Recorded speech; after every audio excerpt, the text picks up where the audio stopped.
Halo Bang Mbak dan teman-teman semua. Selamat datang di ALSE-LCUI Podcast 2. Perkenalkan, aku Inigo Rega, mahasiswa FAUI angkatan 2021 yang akan menjadi host pada podcast kali ini. ALSE-LCUI Podcast 2 membawa tema Life After Law School. Is lawyering the only option? Nah, di sini bakal ada pembahasan yang seru banget ya teman-teman. Kita sebagai mahasiswa hukum pasti kan banyak bertanya. Kita lulus dari sarjana hukum mau jadi apa sih? Kita setelah lulus ini pasca kuliahnya kehidupannya seperti apa sih? Nah, di sini kita sudah mengundang Abang Mbak yang bisa kasih insight ke kita mengenai hal-hal ini. Mulai dari pengalaman kerja di bidang lawyering maupun bukan di bidang hukum. Ada pun juga pengalaman tentang studi S2, bahkan stereotype lulusan FAUI. Jadi untuk pendengar yang masih bingung setelah lulus mau ngapain, yuk take notes. Pengalaman dan advice dari Abang dan Mbak akan dipaparkan dalam podcast ini. Nah, di episode ALSE-LCUI Podcast 2 hari ini, kita kedatangan pembicara yang super spesial nih teman-teman. Kita kenal dulu boleh kali ya, perkenalan diri dengan formatnya, nama, angkatan FAUI, dan profesi ataupun tempat studi. Mungkin boleh pertama Bang Efren terlebih dulu, boleh Bang? Oke, halo, selamat sore Raika ya. Ya thank you banget nih udah diundang di sini, suatu ya reminiscing lagi ya, dulu waktu gua zaman kuliah ya. Oke, kenalin diri, nama gua Efraim Deviaro Ginting. Nama biasanya gue dipanggil Bibir, pasti angkatan yang aku tahu pada ya. Aku angkatan 2011, FAUI 2011. Sekarang profesi sebetulnya 6,5 tahun itu jadi lawyer ya, lawyering. Terus sekarang baru pindah Juli kemarin ke startup. Itu sih. Mungkin boleh sebutin Bang, startupnya apa Bang? Oh ya, startupnya GoTo. GoTo, ya Gojek Tokopedia ya. Oke, terima kasih Bang Efren, selamat datang, thank you for being here. Selanjutnya boleh Mbak Angel perkenalan?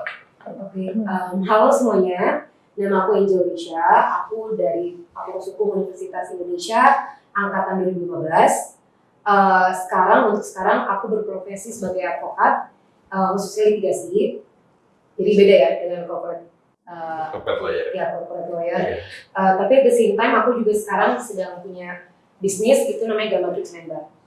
Oke, thank you Mbak Angel, selamat datang, thank you for being here. Yang terakhir Mbak Cynthia, mungkin boleh Mbak perkenalan? Oke, ada situ ya. Boleh ya. Halo, aku Cynthia, aku angkatan 2016 dan aku baru aja lulus S2 di MKN UI. Sama paling aku ada event di kecil-kecilan UMKM. Oke, menarik. Thank you Mbak Cynthia, welcome. Hello again Abang Mbak, terima kasih sebelumnya kembali sudah meluangkan waktunya. Kita tahu kalau jadwal Abang Mbak kan sibuk banget nih. Tapi kayaknya teman-teman di sini juga aku penasaran nih. Sebenarnya kesibukan Abang Mbak tuh ada apa aja sih? Karena kayaknya kan alumni FAUI sibuk-sibuk banget nih katanya. Kalau dari Bang Efren gimana Bang? Kesibukan yang lagi sibuk banget nih, ada jadwal apa sih Bang? Sibuk dalam arti apa nih? Sibuk kerjaan mungkin? Sibuk Kalau kerja sih pasti kan, bos. Kita kan kerja nih, perlu makan kan nih. Kalau ya kesibukan ya, pasti sekarang sih kesibukan aku pribadi kan lagi shifting ya. Dulu kan kemarin, gak shifting banget sih, kan baru coba hal yang baru ya. Dulu sebelumnya lawyering, hampir 7 tahun. Sekarang ke suatu tech company yang tadi GoTo gitu ya. Itu kan berarti ada suatu yang shifting, jadi sibuk. Sekarang mungkin lagi sibuk bagaimana memulai hal yang baru, bagaimana kita cari fine tune. Karena jujur gue di tempat yang ini gak pure legal, gue di public policy and government relation, jadi suatu hal yang baru bagi gue. Meskipun kita sebagai lulusan hukum tetap bisa masuk situ. Karena jujur aja di dalam divisi gue itu mayoritas orang hukum juga sebetulnya. Dan banyak senior-senior kita juga dari Fakultas Hukum di UI di divisi aku gitu ya. Jadi sibuknya sekarang gitu, bagaimana bisa fine tune dengan profesi baru. Ya, oke, thank you Bang Efren. Kalau dari Mbak Angel sendiri gimana Mbak? Kalau as of now, ya sebenarnya sama aja kayak Bang Efraim. Kerja udah pasti kerja, Senin sampai Jumat. Mungkin bedanya dengan corporate lawyer itu, kita lebih mobile kali ya, karena kan sidang kesana sini, maka kalau ke Polda, temenin BAP, menemani klien ke BAP. Untuk dari segi bisnisnya, nggak sesibuk tahun lalu, karena kan aku baru buka tahun lalu tuh. Cuman kayak tahun ini benar-benar cuman paling seminggu 2 kali untuk cek tempat gitu aja sih. Oke, thank you. Kalau Mbak Cindy sendiri, Mbak Cynthia kan baru Sama lulus aja sih. baru lulus S2 nih Mbak. Kira-kira kalau kesibukannya sekarang gimana Mbak? Beda ya semua Bang Efraim dan Mbak Angel. Aku sebenarnya kalau sekarang ya paling sibuk revisi untuk nyiapin wisuda gitu-gitu ya sih. Sibuknya udah lewat soalnya, jadi Lewat. udah lagi liburan. Oh, iya. Lagi liburan. Oke. Thank you Abang Mbak di sharing soal apa ya, kelas baliknya gitu ya. Nah kalau misalkan sekarang ngomongin kehidupan sekarang nih ya, kehidupan pasca kuliah let's say gitu ya, yang mungkin teman-teman di sini penasaran gitu kan, pasca kuliah akan kehidupannya seperti apa sih gitu. Nah kalau pertama-tama mungkin apa yang memotivasi kali ya dalam diri, kayak misalkan ya aku setelah lulus aku mau menjadi ini gitu kan, dia udah pasti meneguhkan banget nih motivasinya gitu ya, what drives gitu Abang Mbak. Mungkin Bang Efren dulu, boleh Bang? Yang bisa gue catat, yang gue bisa gue sampaikan bahwa is totally different. Artinya ketika kita keluar dari sarjana hukum gitu ya, kita totally jadi orang yang nggak, menurut gue ya, pengalaman jadi orang paling totally bodoh aja. Jal mungkin yang pernah law firm kan rasa lawyering itu kan semua itu experience ya. Iya kan, teori kita kadang kita pelajarin di kampus tuh memang kita tahu teorinya, tapi applicable itu kadang beda banget gitu. Dari Mbak Angel sendiri gimana Mbak motivasinya gitu buat? Ini untuk general aja ya, maksudnya bukan untuk aku doang. Menurut aku kayak faktor-faktor di dalam kehidupan kita masing-masing itu menentukan banget sih. Contoh maaf ya, misalkan ada teman aku yang dia yatim piatu, berarti dia harus jadi tulang punggung dari keluarganya, ya kan? Dia berarti set goalsnya adalah ya salary oriented. Jadi dia carilah, profesi atau pekerjaan apa sih yang bisa bukan menopang, membantu aku untuk achieve tujuan tersebut, which is salary oriented. Tapi bagi orang yang mungkin keluarganya stabil, dia bukan hanya memikirkan diri sendiri, tapi bekerja untuk dirinya sendiri. Itu dia bisa menentukan, ya aku nggak harus yang work hard, salary oriented, bla bla bla. Jadi itu benar-benar balik ke faktor kehidupan masing-masing sih menurut aku.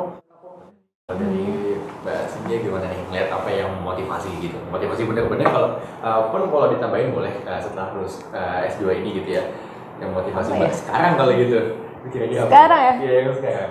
Karena ini sih, kayak ngerasa kok temen-temenku udah pada kerja semua nih. Aku bener-bener lulus kuliah, langsung kuliah lagi, belum ada apapun sama sekali kan. Jadi aku kayak ngerasa ya gimana caranya, aku ngerasa ketinggalan aja jadinya dibanding orang lain. Karena mereka kok udah ngerti banyak hal. Kadang kayak misalnya di grupku ada yang udah nanya tentang hal-hal yang gue gak ngerti sih ini apa ya gitu loh. Jadi kayak gitu sih, jadi ya motivasi aku sebenarnya lebih ke gimana caranya setelah ini aku bisa sama kayak mereka lagi gitu. Nah, aku ada pertanyaan menarik nih Mbak, tapi mungkin Mbak Cynthia terakhir yang menjawab. Jadi ini lebih ke seberapa penting sih studi S2 gitu. Nah, menarik Mbak Cynthia yang terakhir menjawab. Kalau menurut Bang Efren dulu, seberapa penting studi S2 dan apakah harus seorang sarjana hukum itu lanjutkan ke S2? Oke, menurut pendapat pribadi aku ya, kalau masalah pendidikan sih gak ada larangan ya, gak ada penting atau kagak penting, karena ketika kita punya pendidikan yang tinggi, which is berarti akan banyak opportunity untuk kita, dan kita punya banyak kebuka, bisa itu relationship lagi, kebuka dunia, misalnya lu keluar negeri gitu ya, kebuka lu punya relationship baru, lu punya marketplace yang baru nanti mungkin dengan S2 itu penting. Kalau pribadi aku bilang S2 itu penting. Semua sampai S1 juga penting, paling penting lah. Kita kan nggak mungkin ambil S2. Sampai PhD, sampai S3 pun silahkan. Nggak ada ruginya, belajar itu nggak ada ruginya. Nah, tetapi gue kan belum S2 ya. Gue pengen S2, tapi memang ada rencana. Waktu itu kenapa kerja dulu? Karena waktu aku jadi berprofesi, yang paling utama jadi lawyer lah. Lawyer itu yang dilihat experience. Jam terbang tinggi pasti makin akan jago gitu. Banyak lah kita senior kita yang lu lihat kan udah puluhan tahun, mungkin ada yang baru ngambil S2-nya setelah 10 tahun kerja. Tapi mas gue itu ngomong, lu mau S2 sekarang juga nggak apa-apa, mau S2 sekarang nggak ada ruginya. Kalau misalkan dari sisi law firm nih, mungkin abang buat teman-teman pendengar kan mungkin udah lihat gitu ya, wah ini ASO atau even senior partner itu S2 gitu kan, either LLM atau MH gitu kan. Kalau menurut abang sendiri menjadi partner atau misalkan kerja di law firm itu sebenarnya wajib nggak sih gitu mengambil S2 itu? Jujur, honestly tergantung kantornya. Okay. Ada yang kantor kayak gua, partnernya ada yang masih S1. Itu angkatan senior kita kok, angkatan FAUI berapa ya? 90-an kali ya. Itu masih S1 gitu, tapi dia bisa sampai partner. Tapi ada juga dari teman yang lain gitu, teman aku bilang memang partnernya tidak tertulis harus S2, tetapi ada yang tidak tertulis quote unquote ya. Oke. Kalau dari Mbak Angel gimana Mbak pendapatnya? Aku sama dengan Bang Efra. Ide aku sama. Ya, tapi benar sih itu depends ke diri kita masing-masing. Bagi aku pribadi itu penting. Pentingnya gini, ada yang mau S2 karena oh ya dia mau menambah ilmu wawasan aja. Tapi ada juga yang emang butuh ilmu ini untuk praktis di sini. Nah, kembali ke Mbak Cynthia yang menarik nih. Jadi kalau aku ambil ada dua poin utama gitu ya. Ada satu yang soal pribadi, ada juga yang soal pekerjaannya gitu tetap pekerjaan. Dari Mbak Cynthia gimana Mbak? Kalau aku jujur aku ngambil S2 kan MKN ya. Dan kenapa aku ngambil MKN? Karena kalau mau jadi notaris harus MKN nih. Kalau misalnya aku ngambil MH ya nggak bisa jadi notaris dong. Jadi ya menurut aku S2 ya penting kalau misalnya mau jadi notaris. Apalagi kalau mau diangkat jadi notaris kan umurnya harus 27. Di saat kalau misalnya baru lulus kuliah, terus misalnya lulus S1, terus kuliah lagi S2 misalnya 2 tahun, terus harus magang dulu sebelum jadi notaris 2 tahun, itu pas umurnya untuk jadi notaris di umur 27. Oke, menarik nih, abang balik teman-teman. Kalau misalkan aku lanjut lagi sedikit nih, lebih ke tantangan kerja gitu. Nah mungkin aku nanya Mbak Angel dulu kali ya, yang kerjanya nggak cuma di lawyering, tapi juga ada entrepreneurship-nya juga gitu. Tantangan kerjanya untuk lulusan sarjana hukum itu apa sih Mbak? Dan mungkin apa aja yang bisa diimplementasikan gitu?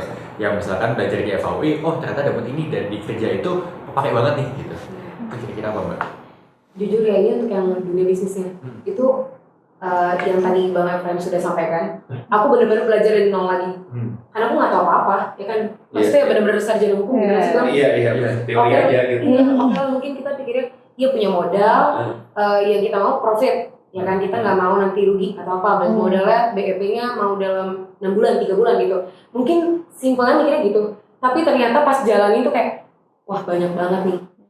Perizinan apapun itu semua kayak nggak pernah terpikirkan. Jadi benar-benar belajar dari nol lagi. Itu tantangannya sih untuk sarjana hukum mau mulai bisnis. Nanti mungkin tanya juga ke Cynthia ya, karena kan dia juga punya F&B juga nih. Nah tapi kalau di kitchen and bar aku juga nggak tahu. Oh ini ada izin alkohol seperti ini, ada perizinan ini seperti ini. Aku nggak tahu. Dan mungkin kita mikirnya oh yang ngurusnya gini. Ternyata di prakteknya beda, di lapangan beda. Jadi tantangannya itu benar-benar belajar dari nol lagi untuk bisnis. Oke, nah kalau dari Mbak Cynthia gimana tuh? Belajar ke bisnis F&B-nya?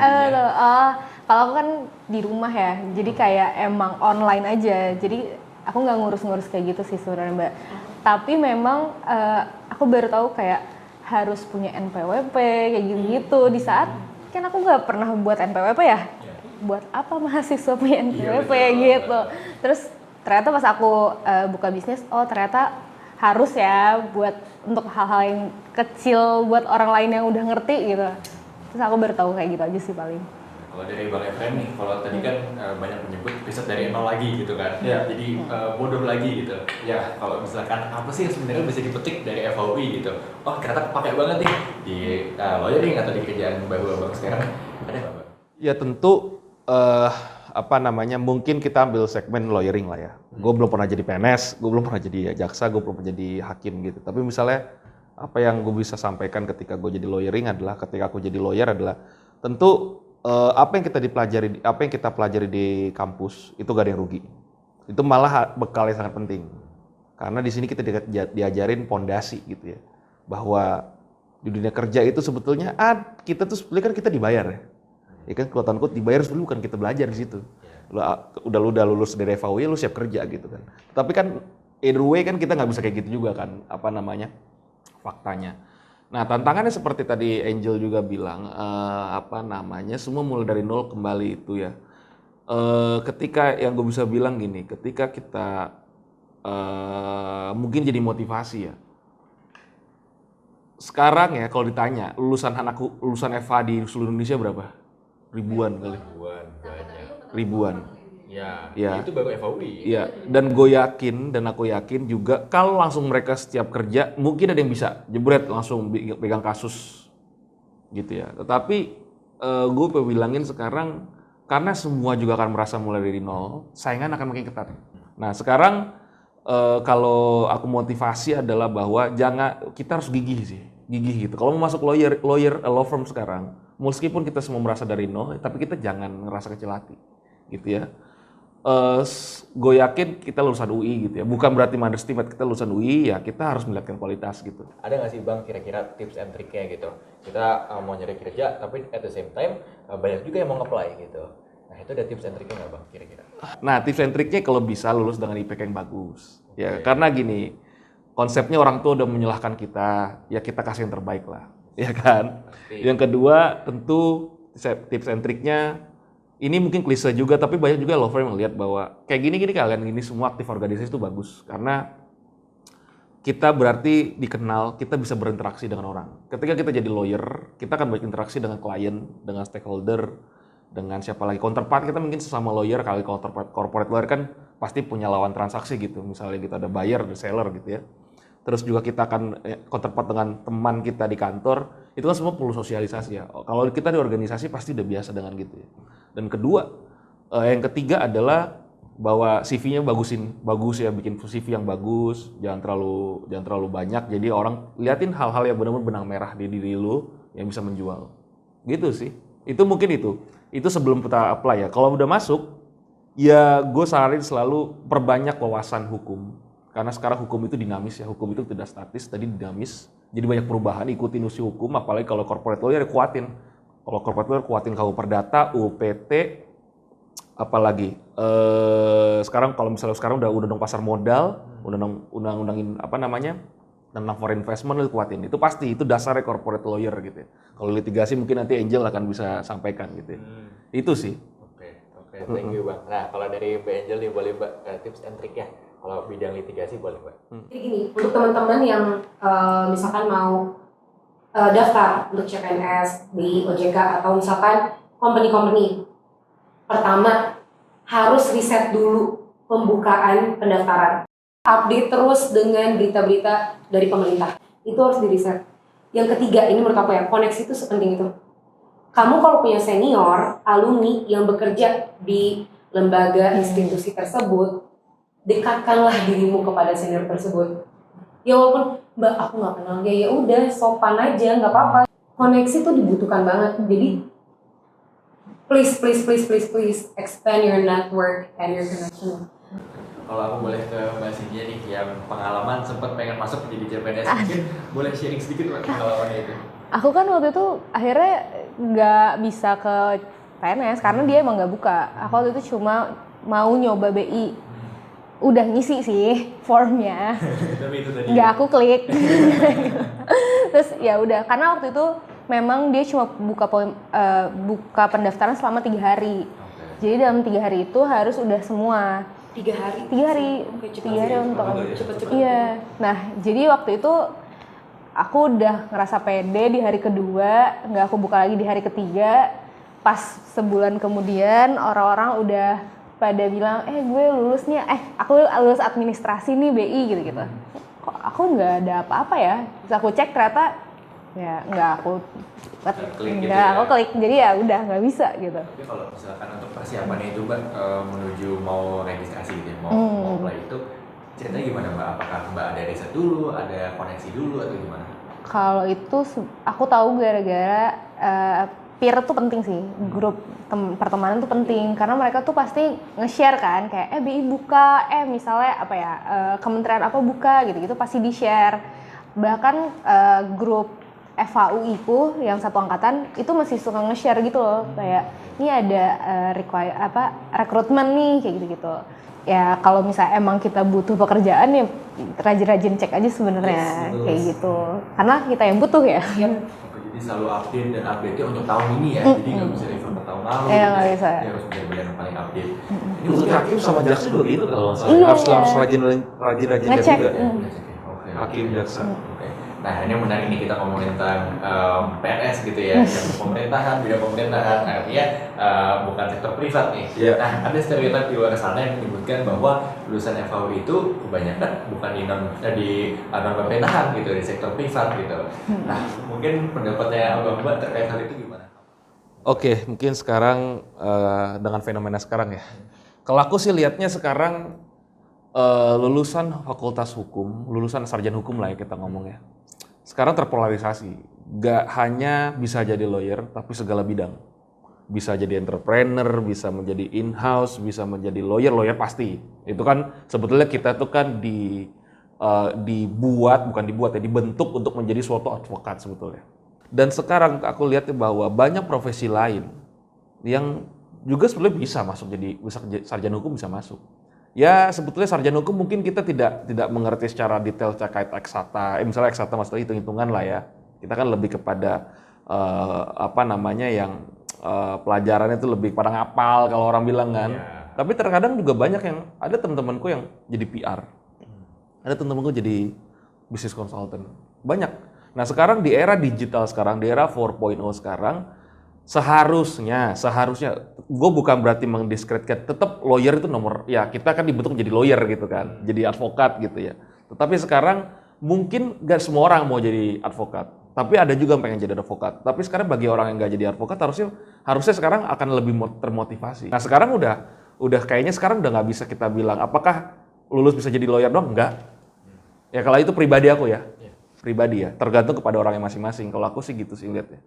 Nah kalau ke Mbak Cindy nih, melihat banyak teman-teman nih, mungkin aku tanya ke ini kali ya, ke teman-teman Mbak gitu ya, ke Mbak. Sebenarnya banyak nggak sih teman-teman yang kerjanya di pemerintahan gitu lulusan FAUI? Jujur menurut aku sekarang teman-temanku banyak sih mbak-mbak yang beneran tiba-tiba dia udah jadi jaksa, tiba-tiba dia udah jadi calon hakim, terus bahkan yang kerja di kementerian juga banyak. Mereka kemarin nyoba-nyoba CPNS dan ya banyak yang masuk juga. Jadi kayak sekarang lebih beragam sih. Malah yang masuk di law firm itu kayak nggak sebanyak yang tahun-tahun sebelumnya deh. Soalnya teman-temanku banyak banget yang BI, OJK gitu-gitu. Oke, kalau dari Angel gimana Mbak pendapat terkait stereotip itu? Jujur, angkatan aku ya, FAUI 2015, kita bener-bener malah kayak lebih rame di luar lawyering. OJK ada, BI ada, Cakim ada, Jaksa ada, Kementerian, Kemenlu, Kemenq, apapun itu sebut ada. Terus company semua ada, Tokopedia ada, semuanya ada. Jadi bangga sih FAUI 2015 bener-bener kayak bener-bener varies banget, jadi semuanya tuh nggak di lawyering aja gitu. Cuman bener kata Cindy ya sih, kayaknya emang mungkin yang angkatan di atas kita itu lebih banyak di lawyering, tapi makin kesini ini beneran loh, maksudnya yang aku observe ya, di angkatan makin ke sini tuh malah lebih banyak yang non lawyering. Ya angkatan aku juga kayaknya sekarang makin berkurang lawyering. Kita seangkatan ya? Iya, nggak, tapi jujur angkatanku juga sebetulnya sekarang aku aja sekarang bukan meninggalkan lawyering atau nanti balik lagi ya. Sekarang lagi meninggalkan dulu. Tapi banyak banget bener kata si Angel gitu, banyak juga sekarang angkatan aku aja yang sekarang lawyering tinggal berapa ya, bisa dihitung kali pakai jari. Iya kan, jadi mungkin stereotip ini mulai kabur ya kalau Mbak ya. Iya. Oke. Jadi teman-teman yang di sini nih yang masih bingung, aduh bisa nggak sih aku lulusan FAUI masuk ke sektor pemerintahan? Bisa banget. Bisa banget. Oke, ada lagi nih stereotip dari FAUI gitu ya. Mungkin bisa disambung dari pembicaraan yang tadi. Katanya kalau misalkan lulusan FH gitu ya harus di bidang hukum gitu kan. Kalau nggak di bidang hukum katanya sayang, kamu ngapain SH gitu kan. Sedangkan bisa sarjana yang lain gitu. Nah ada kayak gitu, atau bahkan selama udah di FH nih lagi belajar gitu ya, jadi mahasiswa S1 tapi udah mikir, aduh kayaknya aku bisnismen aja nih gitu.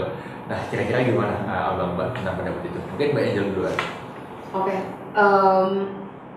menurut aku ya, ketika kita masuk S1 kan tadi semuanya motivasinya berbeda-beda.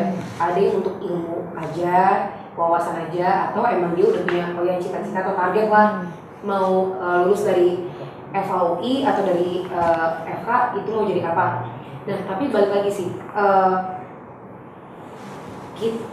ilmu hukum itu bisa digunakan di mana aja menurut aku. Even yang kayak tadi aku bilang, aku bisnis nih, aku buka kitchen and bar. Mana aku tahu tuh itu ada persyaratan perizinan alkohol, bla bla bla bla.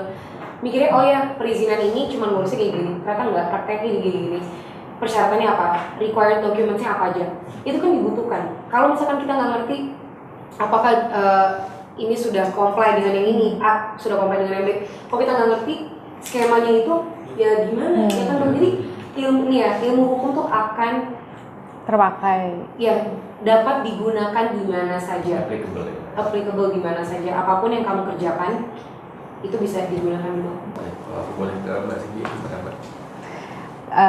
Kalau teman-temanku juga banyak sih yang buka restoran, buka tempat kopi dan lain-lain, dan mereka juga dulunya nggak ngambil SE, mereka juga SH kayak gitu.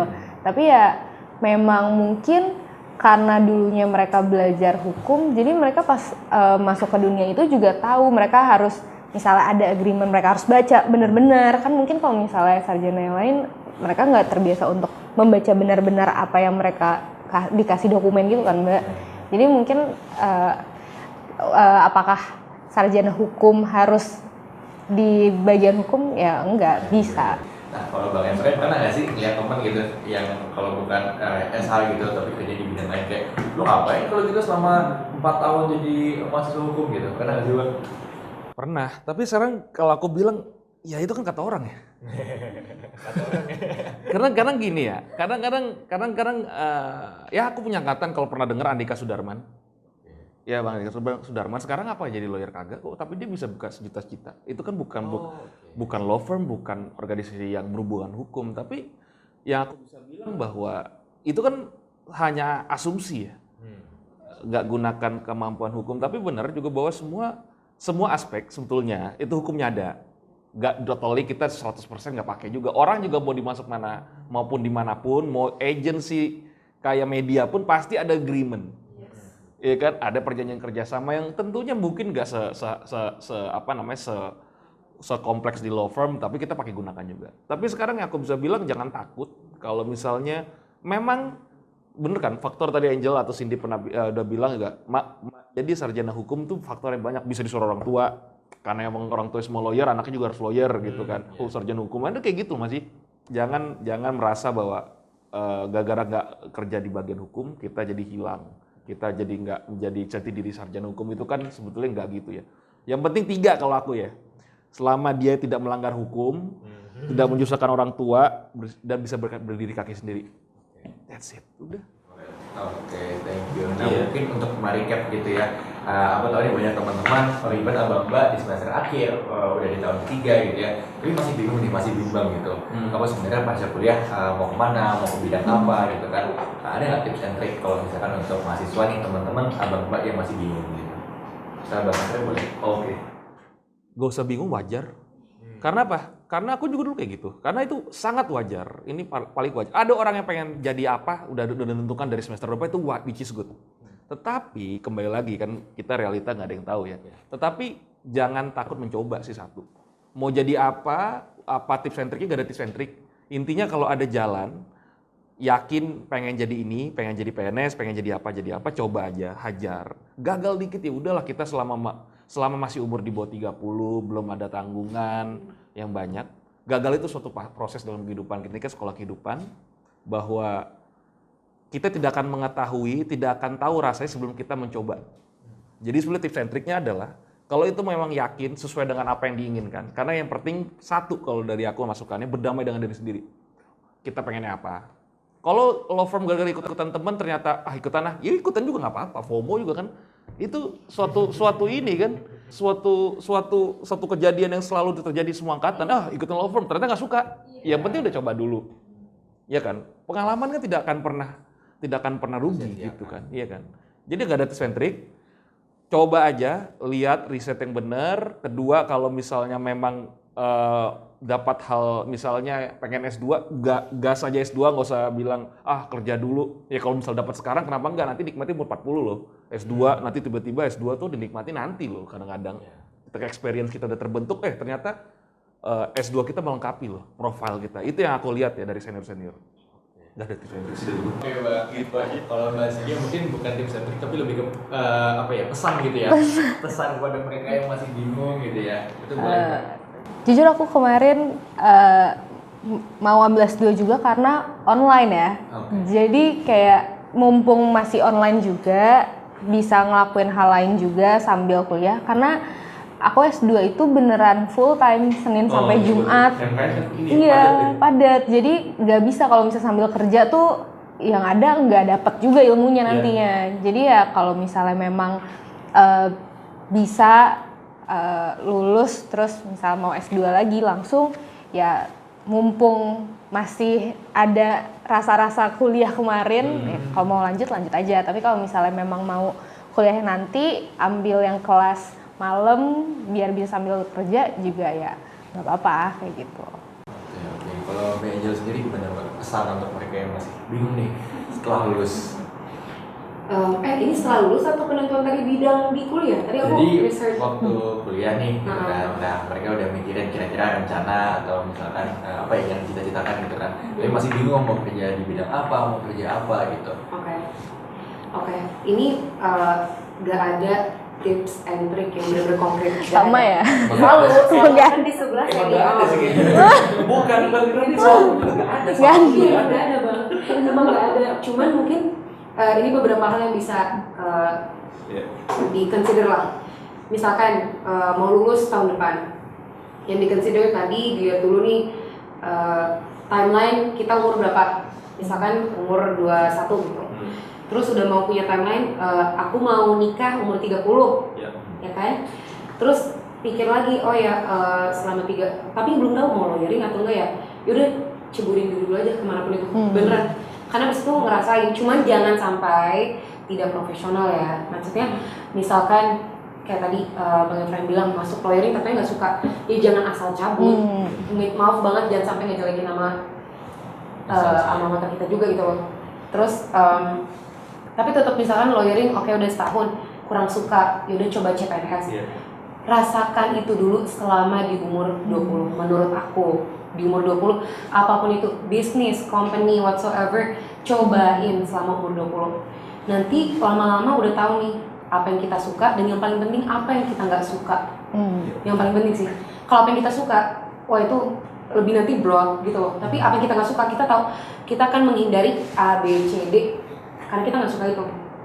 Terus kayak tadi faktor misalkan udah punya pacar, oh ya mau nikah 5 tahun lagi, ya udah S2-nya gimana? Apakah nanti pacar dapat ditinggalkan selama LDR atau misalkan mau kayak Cindy ya di Indonesia, ya kan? Oh kuliahnya.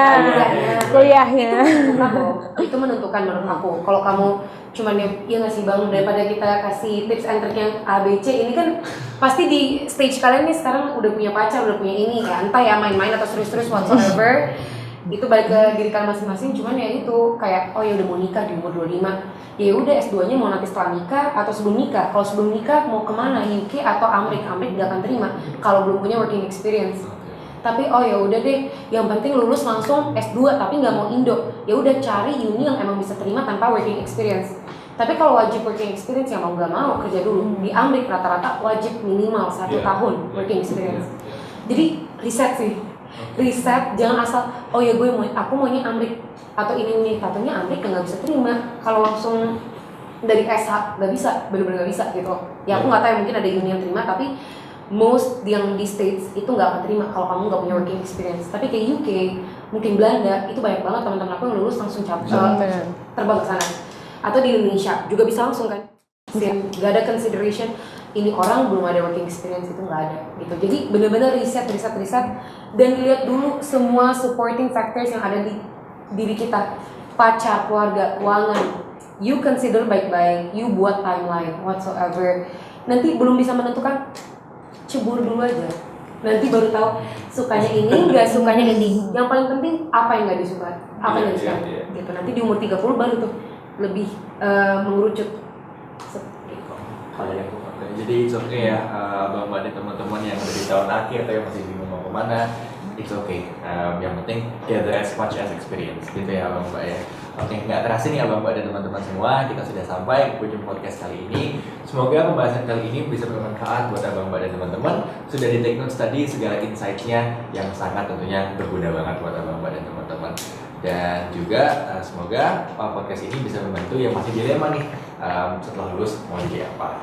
Nah, karena pertanyaan tadi adalah pertanyaan terakhir dari podcast kita kali ini. Kami segenap panitia ALSA Podcast 2 yang mengucapkan terima kasih banyak kepada Bang Efraim, Mbak Cynthia, dan Mbak Angel, dan sudah sharing pengalaman-pengalaman yang sangat menarik dan sangat insightful.